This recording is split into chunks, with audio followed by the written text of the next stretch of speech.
ইয়াও এবং পেরেছি আলহামদুলিল্লাহ। আসসালামু আলাইকুম বন্ধুরা। তো এখন কিন্তু গভীর রাত।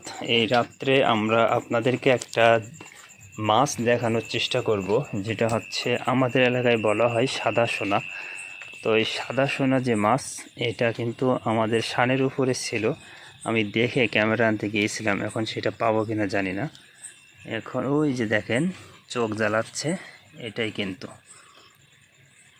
তো বন্ধুরা, সকালবেলা আমরা যে মাছগুলা ঘের থেকে নিয়ে আসি তার তুলনায় এই মাছ কিন্তু অনেক বড়। সকালবেলা ঘেরের মাছ আর এই মাছ পাশাপাশি রাখবো, তখন আপনারা দেখতে পাবেন যে ওই মাছের তুলনায় এই মাছটা কিন্তু অনেক বড়।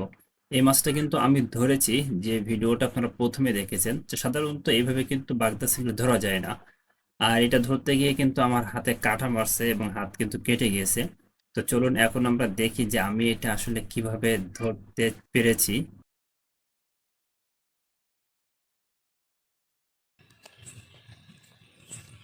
আমি এটা ধরার চেষ্টা করি, দেখি পারি কিনা। যদিও আমি মাছ ধরতে পারি না খুব একটা।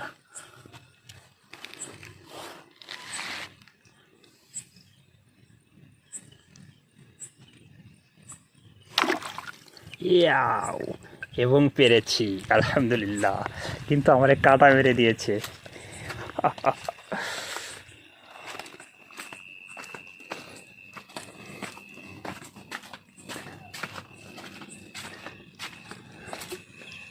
বড় ভাগ দেয়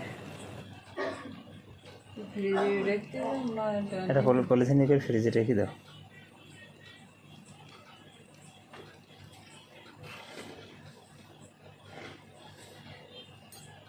ধরতে গিয়ে আমার হাতে কিন্তু কাটা মারছে, রক্ত বাইর হচ্ছে, এই যে দেখেন,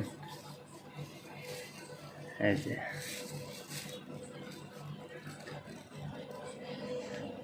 এখন এটা আমরা সংরক্ষণ করব হচ্ছে যে পলিথিনের ভিতরে রেখে। তো বন্ধুরা, এই যে দেখেন বাগদা চিংড়িটা আমরা কিন্তু পলিথিনের ভিতরে ঢুকায় রাখলাম। এখন এটা হচ্ছে ফ্রিজে রেখে দেব। ফ্রিজে রাখার পরে আগামীকাল সকালবেলা এখান থেকে নিয়ে এর সেটে পাঠানো হবে। তো বন্ধুরা, এখন কিন্তু সকাল, এখন আমরা সেই মাছটা বাহির করব।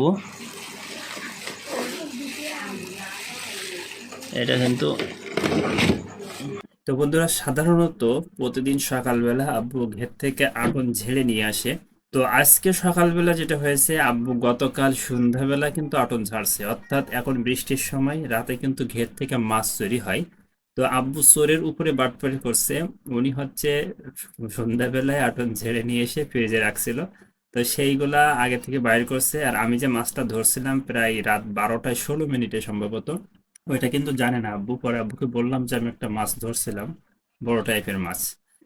তো বন্ধুরা, একটা বিষয় মিস্টেক হয়েছে, সেটা হচ্ছে আমি যে মাছটা ধরেছিলাম ওইটা মাঝখানে একটা দিন চলে গিয়েছিল। তো আজকে যে মাছগুলো আব্বু ধরছিল গত রাতে, সেইগুলো কিন্তু সামনে দেখতে পাচ্ছেন।